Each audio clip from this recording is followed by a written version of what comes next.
come and learn how to make whipped cream using dark green and red. I'm going to give you 2 very important tips to get the perfect shade using the white base. It won't be bitter, I assure you, and it will look just like this, pigmented and beautiful. Come and learn these 2 tips. And the first super important tip is to use whipped cream. Look, it's really firm. It's much harder and much firmer than you would use it, for example, to spread on your cake. Because I'll explain it to you in a moment. And here, I'm going to put the 2 portions that we're going to color. One is green and the other is Christmas red, which you've asked us a lot about here. To make the green, I'm using a darker green, really in that Christmas green tone. Remember that you always have to use gel dye, no liquid dye. And I'm going to come over here with a certain amount. And now we're going to mix it. You'll see that your whipped cream will start to change not only in color, but also in texture.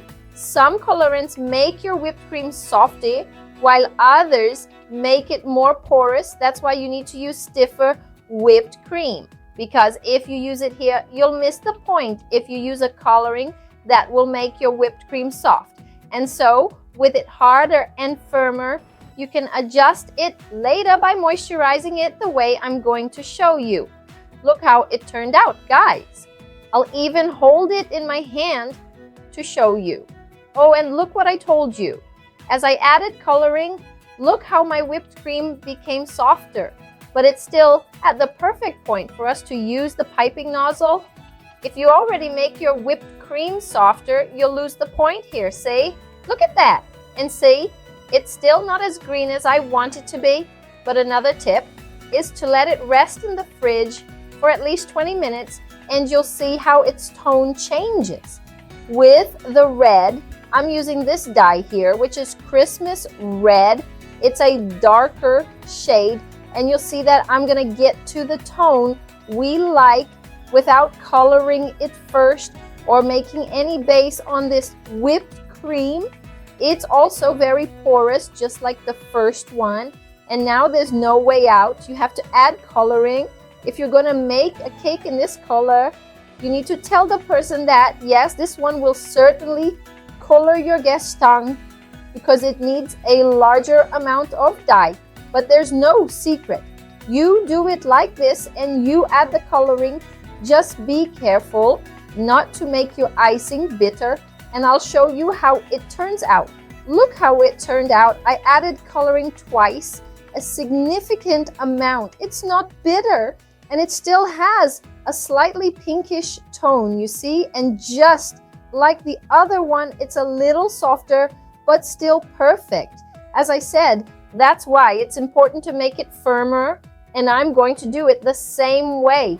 20 minutes in the fridge for it to rest that color. I'm going to start with the red to show you the shade it's now reached. And look what a beautiful red it is. And the best bit, it hasn't reached its final shade yet. As soon as we finish decorating, when we let this whipped cream rest once more on the cake, wherever it may be, it will take on an even redder, prettier, and darker hue. That's why I like this Christmas red so much. And the green, look how it looks too. Look how beautiful it is. This very Christmassy green. And hey, as soon as we finished, I'm gonna let it rest again and I'll bring it back for you to see what it looks like after it's completely rested about half an hour later. You'll see the difference it makes in the end. And look at it after it's rested. We stayed here for about half an hour and look how it goes up, about 2 shades. Look how it's a super vivid green and a wonderful red with no bitterness or pinkish tones. Do it and let me know. These 2 little tricks will make all the difference to you.